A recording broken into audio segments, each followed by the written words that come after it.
Assalamualaikum warahmatullahi wabarakatuh. Saya Muhammad Ilhamsyah dengan NIM 2892-1526 akan memaparkan presentasi typing tutor dalam ujian tengah semester berikut ini.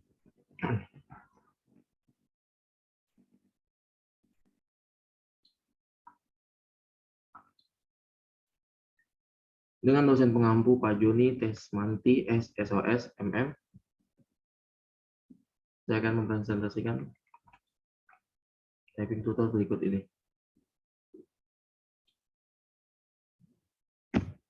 Ada 4 table of contents yang akan saya paparkan pada presentasi kali ini. Yang pertama ada fungsi-fungsi mesin ketik manual, elektronik, dan komputer. Yang kedua ada fungsi penempatan jadi pada tools basis saat mengetik. Yang ketiga ada teori fungsi menulis rata tengah, cetak miring, cetak tebal, dan garis bawah. Dan yang terakhir ada aplikasi rapid typing dan typing master. Poin yang pertama adalah fungsi-fungsi mesin ketik manual, elektronik, dan komputer. Yang pertama mesin ketik manual. Mesin ketik manual adalah mesin tik yang cara kerjanya sepenuhnya manual dengan tenaga manusia. Mesin tik ini biasanya dijumpai sehari-hari pada kantor-kantor rumah dan rumah-rumah yang masih menggunakan mesin ketik manual. Mesin ketik manual mempunyai beberapa fungsi sebagai berikut. Yang pertama, mengetik berbagai macam surat. Yang kedua, mengetik naskah atau teks. Yang ketiga, mengetik tabel atau daftar dan sheet stencil. Dan yang terakhir, mengetik pekerjaan-pekerjaan kecil seperti kwitansi. Yang kedua, ada mesin ketik elektronik. Kita pembahasan yang basic terlebih dahulu. Mesin ketik elektronik, mesin kantor yang rangkaian komponennya bersifat elektronis dengan cara mempergunakan sumber tenaga atau power source dari baterai atau AC adaptor yang biasa kita gunakan sehari-hari. Mesin ini hanya dapat digerakkan dengan menggunakan tenaga listrik. Adapun fungsi-fungsi mesin ketik elektronik adalah mesin tik ini memiliki kemampuan menghasilkan dokumen yang profesional antara lain indent, centering, justification, column layout, decime, decimal tabulation, garis vertikal, line framing, dan tab centering.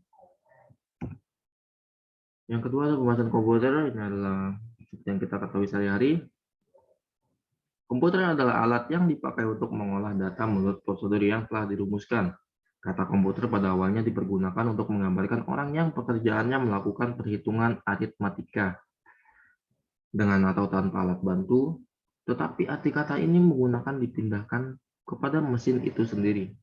Asal mulanya pengolahan informasi hampir eksklusif berhubungan dengan masalah aritmetika. Tetapi komputer modern dipakai untuk banyak tugas yang tidak berhubungan dengan matematika. Fungsi-fungsi dari komputer adalah yang pertama untuk melakukan pemrosesan sebagai data input, sebagai data processing, sebagai data output, sebagai data storage, dan yang terakhir sebagai data movement. Basically, mungkin semuanya udah pada tahu. Yang poin kedua, teori tentang fungsi penempatan jari pada tools basis saat mengetik. Ini adalah hal-hal poin penting untuk kita bisa mengetik dengan 10 jari. Yang pertama ada penugasan tools dasar atau tools basic. Tools basic adalah tools dasar atau pangkal sebagai tempat meletakkan jari-jari kita pada waktu kita akan memulai mengetik. Istilah lain tools baris yang biasa dipakai adalah dalam dunia IT adalah home key. Penempatan jari-jari pada tools baris dapat dilihat pada tabel seperti tercantum di bawah ini. Yang saya buat, tangan kiri kelingking menggunakan untuk tools A, huruf A, jari manis untuk tools C, S, jari tengah untuk tools D, jari telunjuk untuk tools F, tangan kanan untuk telunjuk tools J, jari tengah untuk tools K, jari manis untuk tools L, dan jari kelingking untuk tools pembagian. Yang kedua, penguasaan deretan tools huruf bagian tengah. Selain tools baris, di deretan tools bagian tengah terdapat tools G dan H. Cara mengetik tombol huruf G menggunakan jari telunjuk. Jari telunjuk kiri dan huruf H menggunakan jari telunjuk kanan. Jadi dia ada di tengah-tengah. Pada saat menombol huruf G, maka jari telunjuk kiri diperpindah dari tools basisnya yaitu huruf F. Jadi ada sebelah-sebelahan, tetapi setelah menombol huruf G harus kembali lagi ke rumahnya huruf F tadi. Jadi sebelah-sebelahan. Demikian pula Untuk menombol huruf H menggunakan jari telunjuk kanan, maka pada waktu menombol huruf H, jari telunjuk berpindah dari tools basis yang huruf J. Jadi sebelah-sebelahan sama-sama telunjuk. Tapi jika sudah selesai menombol huruf H, harus kembali ke rumahnya, yaitu huruf J. Jadinya F, G, H, dan J. Oke. Lanjut ke nomor 3, penguasaan deretan tools huruf bagian atas, yaitu adanya di posisi atas sebuah, tangan kiri kelingking untuk tools Q, jari manis untuk tools W, jari tengah untuk tools dan telunjuk untuk tools R dan T. Tangan kanan, telunjuk kanan untuk tools Y dan U, tangan kanan telunjuk tengah untuk huruf I, tangan kanan jari manis untuk tools O, dan tangan kanan kelingking untuk tools P. Oke, kita ke nomor 4, penguasaan tools huruf bagian bawah. Deretan tools huruf bagian bawah terdiri dari Z, X, C, V, B, N, dan M, yang pengantikannya juga huruf menggunakan 10 jari seperti ketentuan berikut ini. Tangan kiri kelingking untuk tools Z, tangan kiri jari manis untuk tools X, tangan kiri jari tengah untuk tools C, tangan kiri telunjuk untuk tools P dan B. Tangan kanan sekarang telunjuk ya untuk tools N dan M, jari tengah untuk tools koma, jari manis untuk tools titik, kelingking untuk tools garis miring. Jadi berguna untuk fungsi-fungsi lainnya. Seperti itu. Yang nomor 5, penguasaan tools angka dan tanda baca. Jadi tanda baca pun kita harus menggunakan 10 pengetikan jari. Deretan tools angka terdiri dari angka 1 sampai 9, tanda bacanya pun sama. Yang pengetikannya juga harus menggunakan 10 jari sebagaimana dari tabel berikut ini. Terus kiri kelingking untuk angka nomor 1, terus kelingking. Jadi manis untuk 2, bisa kalian lihat sendiri, dan selanjutnya bisa dipahami. Jadi angka sebelah kiri untuk tangan kiri, karena nggak mungkin diwalik-walik seperti itu. Oke, next kita ke poin nomor 6. Bukan poin ya, jadi kayak pemaparan nomor 6 dari poin nomor 2. Penguasaan tombol-tombol yang lainnya. Selain tombol-tombol huruf, angka, dan tanda baca, yang di atas tombol angka masih terdapat tombol-tombol yang berfungsi untuk melaksanakan perintah dari pengetik. Teknik pengetikannya juga tetap menggunakan 10 jari ya. Dan tombol-tombol yang sering dipakai oleh pengetik pada waktu mengetik menggunakan komputer adalah Escape, Tab, Caps Lock, Shift kiri, Control kiri yang harus ditombol menggunakan jari kelingking ya. Sebelah kiri semua. Sedangkan Backspace, Enter, Shift kanan, Control kanan harus ditombol menggunakan jari kelingking kanan. Bila spasi diketik dengan ibu jari. Oke, next kita ke poin nomor 3. Teori fungsi menulis rata tengah, cetak miring, cetak tebal, dan garis bawah.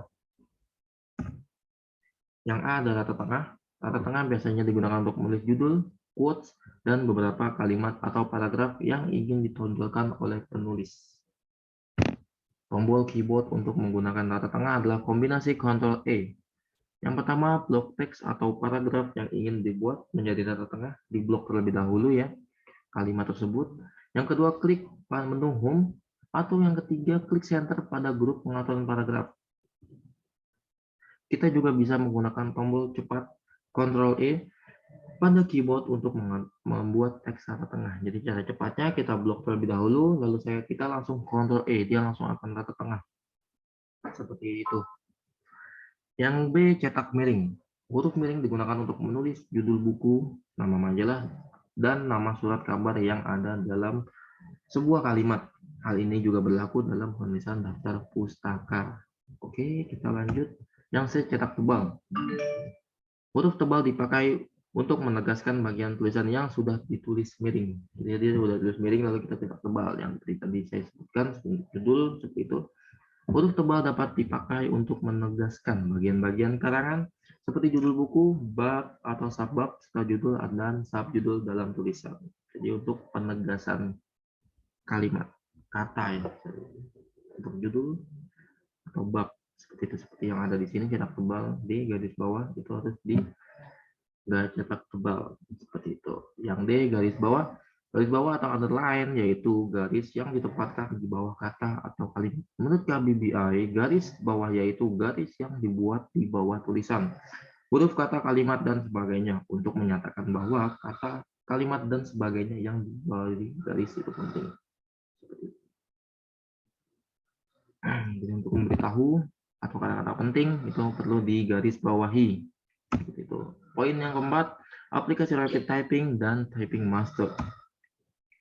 Yang poin ketiga tadi itu basically, dan ini untuk para master seperti rapid typing. Rapid typing adalah sebuah program yang ditujukan untuk para pengguna yang ingin meningkatkan keahlian mengetik. Karena hal tersebut sangatlah penting, Anda akan menghemat banyak sekali jika Anda tahu cara mengetik. Rapid typing memiliki antar muka yang sederhana namun indah dan mudah digunakan.